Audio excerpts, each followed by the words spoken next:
Hello and welcome folks. For today's video, we're going to focus on the following counties. For Virginia, we're going to focus on Loudoun County, Aldie, Ashburn, Brambleton, and the surrounding areas. For North and South Carolina, I'm going to get more deeper into their counties such as North Columbia, St. Andrews, Charlotte, Raleigh, and so on. You will benefit immensely from this video by understanding the housing prices and forecasts, the local economic conditions of this city, and the affordability factors. Now, towards the end, I also want to get into an important factor that you may want to consider before you consider these cities as your home, such as the undocumented immigrants that are moving in these areas. So let's start with Virginia's housing market. Let's see what's going on in these markets, folks. So the prices have steadily climbed in Ashburn area and Aldie altogether, even though there are 23% less houses were sold compared to last year around this time. However, that only means there's a shortage of supply in this area and the demand is very high because look at this. The median days on the market is only 8. Wow. Which is almost like 2021. So people want to move there. Demand is high, supply is low. This market is hot, folks. Prices don't seem to be want to go down, even with the rate spike. And that means that it will be hard to move into this county. If the interest rates go down slightly, these prices could spike again. Even though Elon Musk recently just tweeted that after the bust of commercial real estate, residential is next. However, Elon Musk is not a real estate investor. Barbara Cochran agrees with me on this. So let's take a moment to hear this clip from Barbara Cochran and see what she has to say about the housing market. Whom should you believe? Well, whose side do you come down on? Oh, definitely. There's no relationship between the commercial and the residential. And the residential is starting to rebound. I agree. But the commercial is in trouble. Okay, so Elon's wrong. Of course he's wrong yet again. Now the story is a bit different in West Virginia. The demand is not as high and the supply is sufficient. But even so, the prices compared to last year are up by 4%, and that's significant. Now the days on the market is a bit higher, but that means all in all in this area of Virginia, West Virginia, the prices will not go down anytime soon. Let's look at the rental market together. Rental market is doing fairly well in this area as well.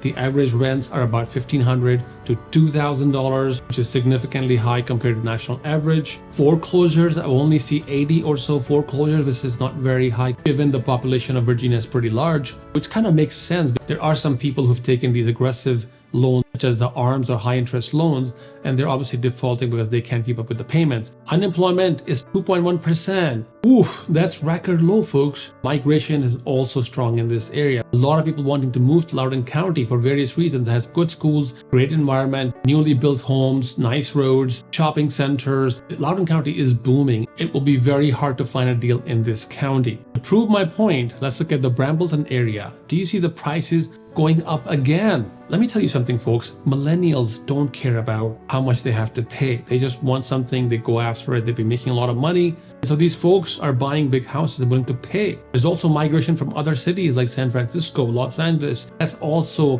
driving up the prices of this county. So now let's dive into South Carolina, North Carolina markets to see what's going on there, folks. North Carolina, 10.6 million, big state, big population, golf courses, beaches, beautiful highways, beautiful scenery, humid weather. I love this place, folks. I don't know why, but I love North Carolina. Let's check the median prices in Raleigh and Charlotte. They both have steady price increases with some minor dips here and there because the market was reacting to rate increases. Population increase is pretty steady, as you can see on the graph here. Based on the market is 33, which is still fairly low compared to the national average. That means there is a high demand, not too high, but sufficient demand for the houses, and the supply seems to be low. Number of foreclosures, almost next to none in this area, folks. There's very few foreclosures. There's plenty of land. It seems like a good place where people should have confidence moving to. Unemployment is 3.4%. Okay, it's not as low as Virginia, but it's still pretty decent compared to the national average, which is around 4.0, 4.5. So yeah, let's look at South Carolina. That's where things get interesting, folks. South Carolina, unlike other states in North Carolina, has some different demographics. So the house prices, as you see on the chart, are climbing back up slowly but surely from $374,000, moving all the way towards $380,000, perhaps even $400,000 by the end of the year.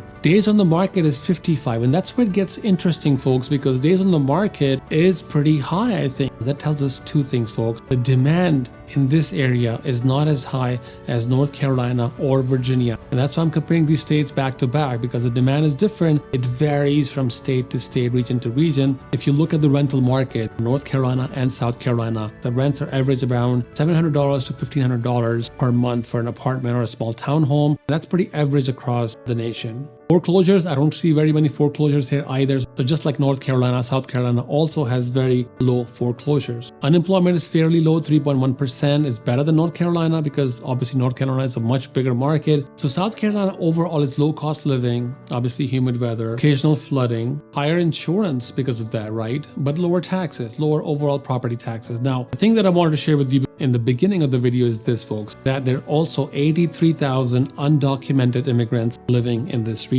So if you don't like that kind of stuff, then this state might not be for you because that's really what's happening. A lot of migrants are moving to these states because they're cheaper, easier to afford, there's plenty of land, and so on and so forth. So I've given you guys plenty of information to ponder upon.